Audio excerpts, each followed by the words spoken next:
Shalom, peuple de Dieu. Que le Seigneur vous bénisse richement. J'aimerais vous parler d'une chose ou d'un sujet qui semble être pertinent dans le monde du message concernant le prophète Branham et la lumière. Les autres disent que non, il n'est pas la lumière, c'est Jésus-Christ la lumière. Mais Frère Branham lui-même, il est clair.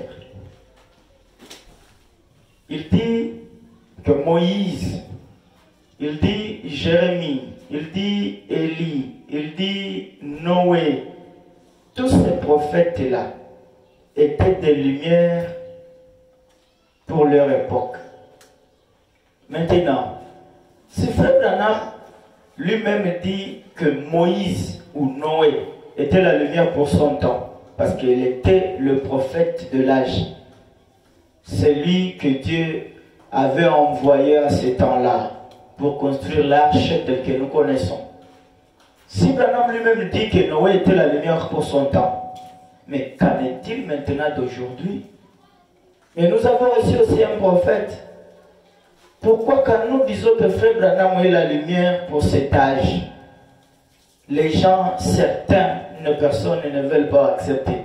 Certaines personnes ne sont pas d'accord. Pourquoi? Mais ils sont d'accord quand on leur dit que non, Noé était la lumière pour son temps, Moïse était la parole manifestée de son temps, Élie était la parole de son temps, Élie était la lumière de son temps. Mais quant à Frère Branham, c'est devenu un péché. Mais comment ça?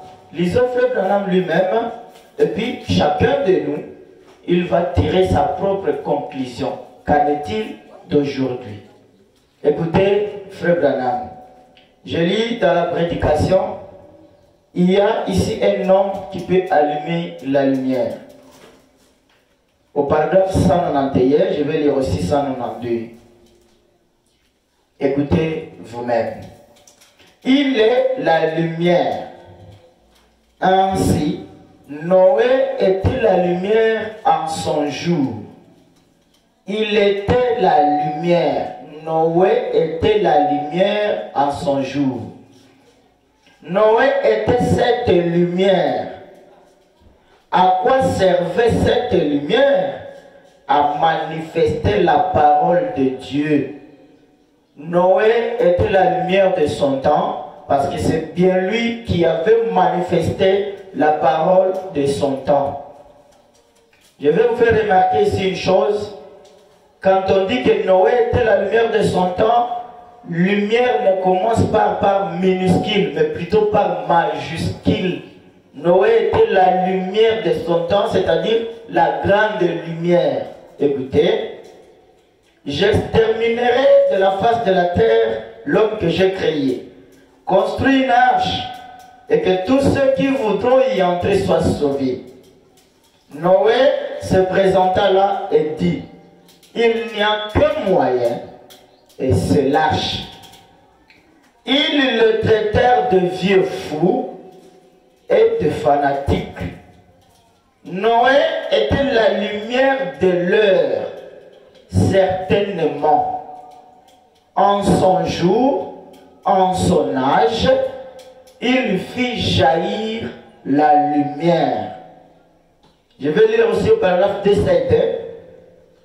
Lorsque Jean vint sur la terre et alla dans le désert, et non au séminaire, pour y être instruit par Dieu, il devait présenter le Messie. Alors, lorsqu'il apparut, Jésus dit que Jean était une lumière qui brille et qui luit. Le prophète dit, Alléluia. Pourquoi? Il était la parole rendue manifeste. C'est vrai. C'est ce qu'Ésaïe a dit. C'est ça, c'est vrai. Il enverrait une voix dans le désert, criant et disant, préparez le chemin du Seigneur, aplanissait son portail, aplanissait le chemin. Il criait quelqu'un.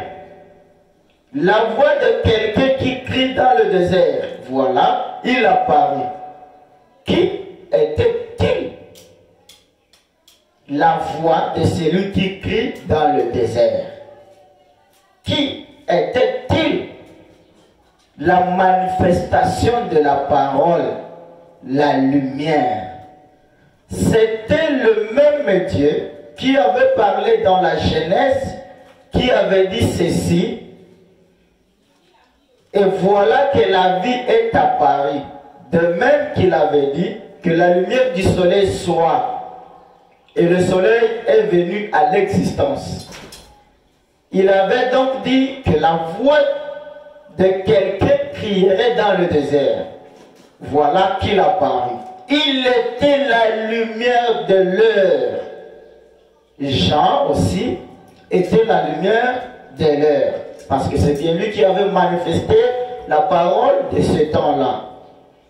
Il a aussi, remarquez bien ici, il a aussi dit que dans les derniers jours, le prophète dit Amen, entre parenthèses, il a aussi dit que dans les derniers jours, la lumière de l'heure crierait dans le désert de Babylone, disant, le même Dieu qui avait promis qu'il y aura Jean-Baptiste, c'est-à-dire la voix qui crie dans le désert, ce même Dieu avait promis qu'au temps du soir, qu'au dernier jour, il y aura aussi une voix qui crierait dans le désert, c'est-à-dire dans le désert de Babylone. Quand on parle de Babylone, directement on parle de Laodicée. Et voilà pourquoi même Genèse, Apocalypse 18, il dit « Quittez au milieu d'elle mon peuple ». Donc c'est le prophète du dernier jour qui crie dans le désert de Babylone. C'est bien lui qu'on a promis ici. Écoutez, il a aussi dit que dans les derniers jours, la lumière de l'air crierait dans le désert de Babylone. Cette voix-là, c'est la lumière de l'air, la voix de celui qui crie. C'est-à-dire la lumière de l'air qui crie dans le désert de Babylone. Ah, donc cette personne, ce prophète-là, qui viendra crier dans le désert de Babylone, c'est la lumière de l'air. Tout le monde nous connaissons que cette personne qui crie dans le désert pour dire au peuple de Dieu, à l'épouse de Christ, de quitter au milieu d'elle, ce n'est autre que le prophète de notre temps qui est Frère Branham. Alors, quand on parle que Frère Branham est la lumière de notre temps, mais nous ne péchons pas. C'est le prophète lui-même. Écoutez, il a aussi dit que dans les derniers jours, la lumière de l'heure crierait dans le désert de Babylone. C'est la lumière de l'heure qui crierait dans le désert de Babylone. Oh, cette lumière, c'est une personne. Et c'est Frère Branham.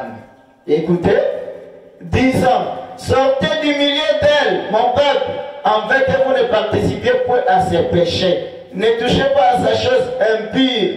Éloignez-vous d'elle. Fuyez la colère à venir. C'est Frère Branham. Tirez votre propre conclusion.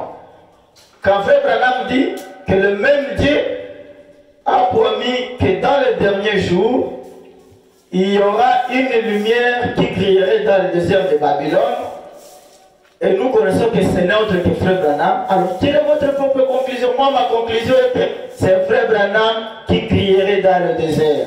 Et je vais vous faire remarquer aussi, quand Moïse est venu de la montagne avec les 10 commandements, vous connaissez ce qui s'était passé? Frère Branham dit, il était devenu lui-même la parole rendue manifeste de son temps. Et qu'en est-il maintenant aujourd'hui où la véritable parole, c'est-à-dire toute la parole, la plénitude de la parole descend. Et quand elle descend dans un prophète, directement le prophète Branham devient aussi la parole de notre temps. Que le Seigneur vous bénisse richement.